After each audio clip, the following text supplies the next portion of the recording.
Hi guys! So today I'm going to be talking about T account basics. And as just a refresher, remember that T accounts are simply a way to track changes in an account over a period, as well as the ending balance in that T account and what information we can derive from that. And just a quick note on terminology, I'll be talking about debits and credits. Remember, a debit is something that's simply happening on the left side of your T account, and a credit is happening on the right side of a T account. And to kick off our discussion, I think it's helpful to remember that accounting equation that our assets equals our liabilities plus our owner's equity, or a simple derivation of that is that our changes in our assets equal our changes in our liabilities plus our changes in our owner's equity.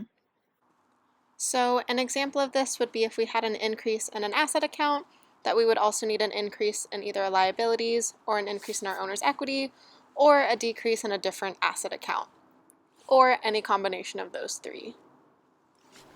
Now, the second thing you want to consider is that when you make a journal entry, your debits will always equal your credits, and we'll see here soon how that really pulls through with the T accounts.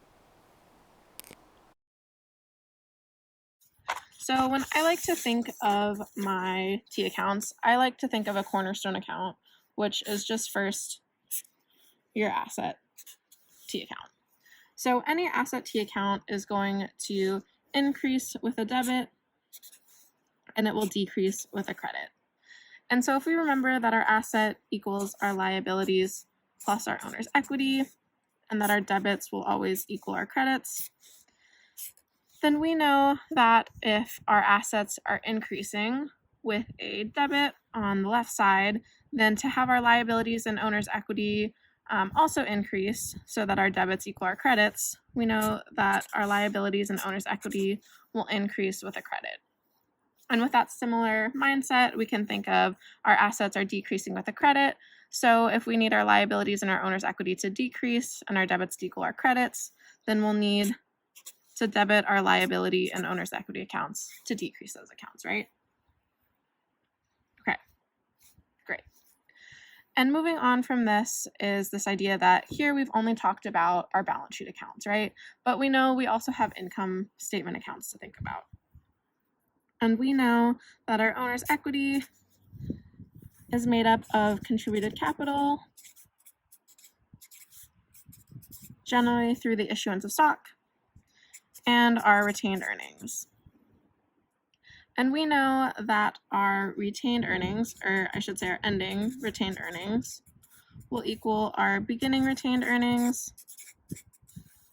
plus net income minus any dividends declared. And we also know that our net income equals our revenue minus our expenses.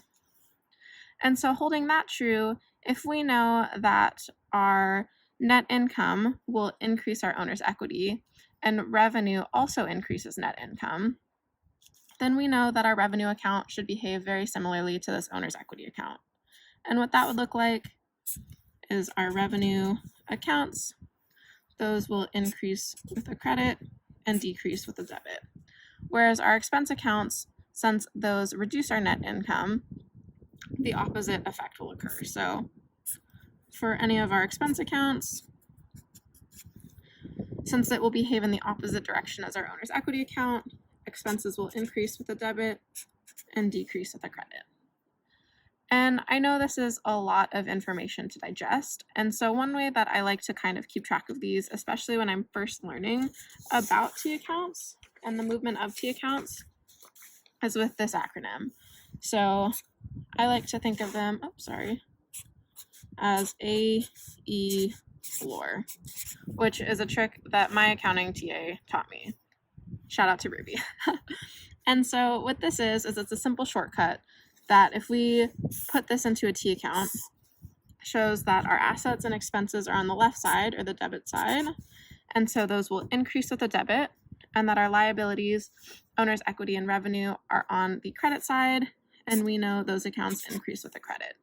So this is just a really nice shorthand way to think, okay,